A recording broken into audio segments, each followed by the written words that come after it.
Good morning and welcome to In Depth. I'm your host, Ron. Lovely to have you here this morning. We got a lot of stuff to go over, mainly in the Bills and Dolphins game. A lot of performances. Big injury from Tua we're going to go over later. However, we are also going to go over the Kansas State and Arizona predictions, betting lines, compare some of their quarterbacks, running back, wide receiver. So we're going to just hop straight into it and get into the Bills and Dolphins matchup. A quick recap of the Bills and Dolphins without hopping too much into it before we do player performances. The Bills did end up taking this one 31-10. I know my prediction was 24-17. If the Bills wouldn't have got one more touchdown and the Dolphins would have had that touchdown, we would have hit our line. Can't really go too much off of it. Tua did leave with a concussion. We're going to talk about that a little bit later, but I do kind of want to hop into some of the stats for the teams. Bills, as you know, 31, they had 3 offensive touchdowns, 1 field goal. Dolphins had 1 touchdown, 1 field goal. Their touchdown was by Devon. We're going to go over his performance in a little bit. Definitely held his own, helped the Dolphins where they needed it, especially out of the backfield, being that Tyreek Hill didn't do anything at all. Had 6 targets for 3 receptions, but we'll go over that in a little bit. Both teams did have 10 total drives. 10 total drives, so both teams did have the same amount of drives to get the ball in the end zone. Miami just wasn't able to do it as much as Buffalo. Miami had 20 first downs, though, compared to the Bills' 12. And then Dolphins did run about 30 more plays. They had 75 total plays ran compared to the Bills' 45. So they had plenty of chances. They just didn't capitalize on it. Tua, we're going to go over his performance before he got out. 3 interceptions, though, wasn't looking great for him. Bills did go 3-9 for third down conversions, while the Dolphins only went 7-15, so we're about even there. Bills sitting at about 33.33%. Dolphins, they're sitting at just a little under 50%, so not looking too bad, but again, that was third down. So fourth down, Miami did go for it 5 times. They were not able to get it. 4 of those times, they came out 1-5 on the night. Wasn't looking too great for them. Bills did go for a 4th down. That was their 1 touchdown to James Cook for 17 yards, so they moved to 1-1. Like I said, we're going to briefly go over some player performances and fantasy stuff, so we're just going to hop straight into that. Josh Allen came out with 11.76 points. Definitely a disappointing performance from somebody if you have him as your starting fantasy quarterback. Normally you're looking for at least 17, 18, and that's kind of on the lower end, so definitely didn't do what I was expecting. Kind of wish he would have had a rushing touchdown. But we're going to move on to Khalil Shakir. He did have 10.6 points. Did not catch a touchdown, but had 100 yards receiving even. 5 targets, 5 receptions, so everything that was thrown his way he caught. He did try and rush the ball once for about 2 yards. Didn't do as much as this man, though. James Cook, 11 rushing attempts, 78 rushing yards, 2 rushing touchdowns. 1 reception, 17 receiving yards, and 1 receiving touchdown. Personally, I knew Cook was going to go off sometime soon. I didn't necessarily expect it to be against the Dolphins defense, though, and on Thursday night primetime football. But good for him. He showed that he definitely is that first-string running back for the Bills. Ty Johnson did have a decent night as well. He caught a pass, got him to the 1-yard line on the goal line. So their backs are definitely looking versatile, a little bit scary. Josh Allen definitely has options in that system.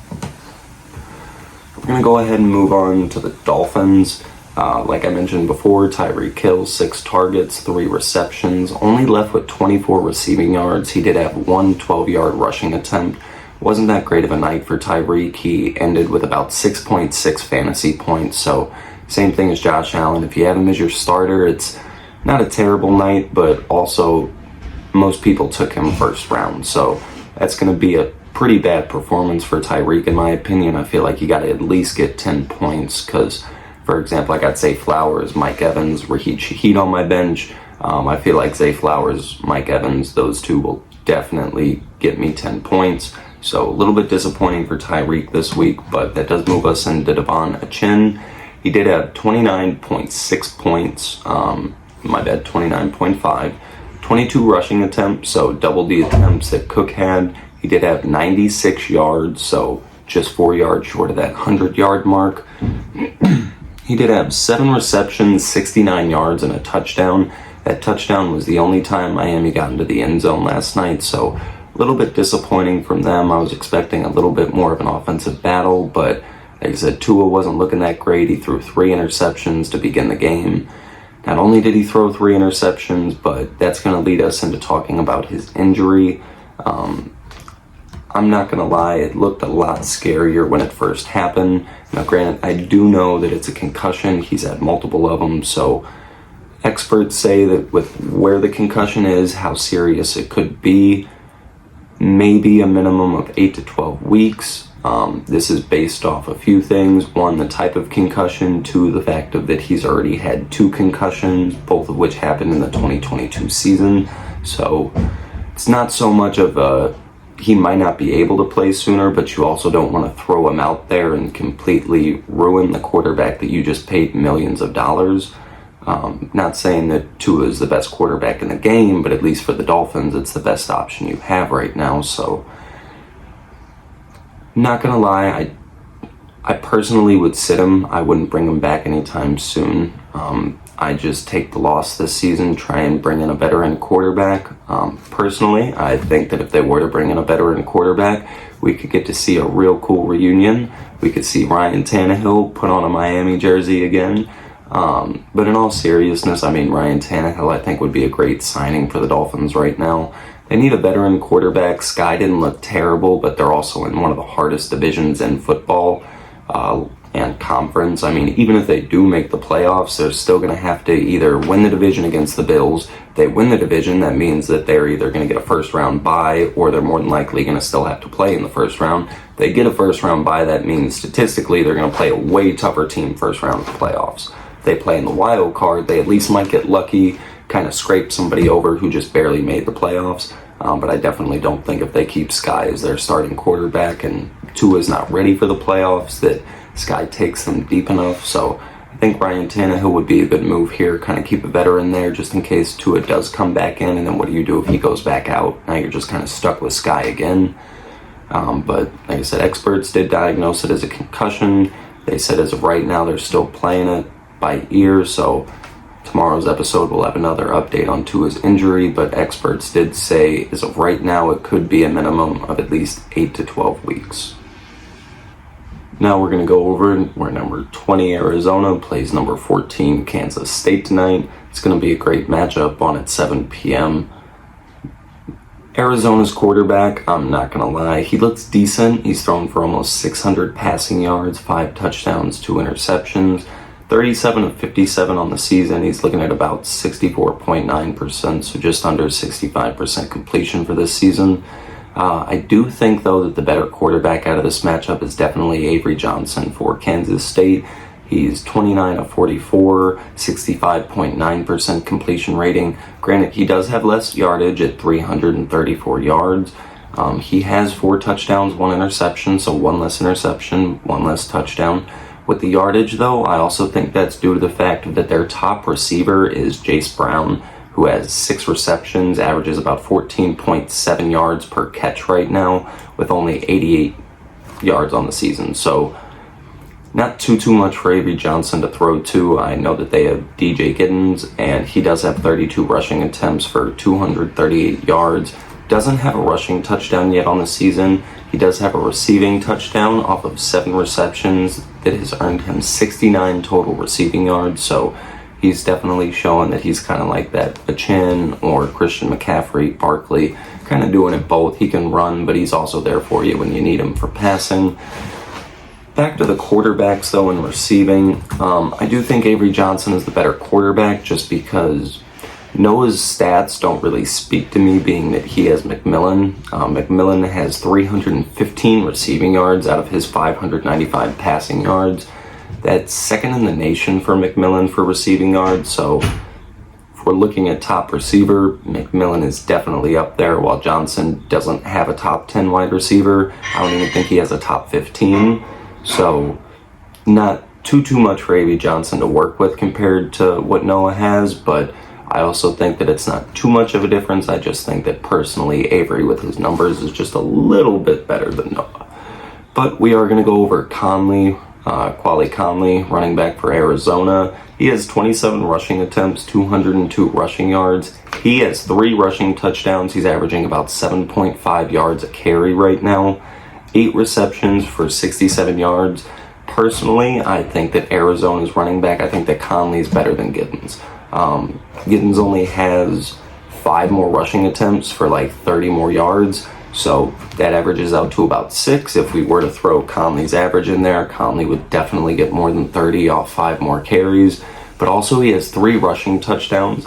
He doesn't have a receiving touchdown, but Giddens only has 1 more than him with 0 rushing. So I definitely think that if we were to compare running backs on this, that Conley would be over Giddens, just because, like I said, statistically, you would assume that with him averaging 7.5 yards a carry, that if he was to rush for another 5, that he would get well over 30 yards. But that's why we play the game. We are going to move straight into betting, though. Like I said, not too much to look into over this game. I know they both are ranked, but offenses really aren't doing too much. No Heisman watches or anything. Like I said, personally, if we were to pick somebody from this game that has a possibility of winning the Heisman, it would be McMillan, in my opinion. And I don't even think he's near enough stats or enough games played to consider him a Heisman. I say maybe week like 5 or 6, if he's still up there in receiving yards, maybe if he's like top 3 in touchdowns, no quarterbacks are going off for record-breaking seasons, he could possibly get a vote, but I think it's really hard for a wide receiver to get Heisman, especially when you play for a program like Arizona. Not saying anything negatively about Arizona, I'm just saying it's a lot easier to win Heisman when you play for like Texas, Michigan, Alabama, one of those bigger schools where you're nationally going to be looked at all the time. But McMillan definitely, in my opinion, is one of the best wide receivers in the nation. Definitely looking forward to the game tonight. But for betting lines, Kansas State, they are minus 265 to win the game. Arizona is plus 215. So if you believe Arizona is going to win that game, I would definitely bet on it today, as they are the underdogs. Spread for this game, Kansas State is minus 7.5 with minus 104 odds. Arizona is plus 7.5 with minus 115 odds. The over-under for this game, we're looking at 60.5. My predictions, based off the betting lines, I personally think that Kansas State is going to win this. So if you pick Kansas State, minus 265, I think you should pair it with the over-under of 60.5 going over. It's a Friday night football matchup between 2 ranked opponents. Defenses, they're decent, but I don't think they're going to come out and it's not going to be like the Buffalo Bills where they get 3 interceptions, run 1 back for a pick 6. I think it's going to be a very offensive matchup tonight. I think we're going to see a shootout between Avery Johnson. I think McMillan's going to get involved, but I also think Conley's going to be a big part in this game. With all of that said, just to recap it, final, I think it's going to go over 60.5. Kansas State for the win on that at minus 265. And for the spread, I am taking Arizona at plus 7.5. I don't necessarily think they will win this game, but I do think that they will keep it pretty close. They are 2 evenly matched teams, and with McMillan on there in Arizona, I definitely don't think that him and Noah are going to just lay down and take it. But, like I said, that does kind of wrap it up for this morning's episode. Like I said, each episode is only going to be about 10 to 20 minutes. They won't be 25 minutes like the first episode. That one was just a little bit special. We're kind of going to just recap stuff, go over predictions for games. So that's all we really have for today's episode. I appreciate everyone for tuning in. We'll see you guys tomorrow morning. We'll recap the Arizona and Kansas State game, and then we'll also go over college predictions for Saturday's games. That's it for this episode, folks. I appreciate you tuning in. I'll see you all tomorrow morning around 10 to 11 a.m. Central Time. We're going to recap Arizona and Kansas State's game. We're also going to go over our college predictions for Saturday. But that's it for episode 2. Thank you and have a wonderful day.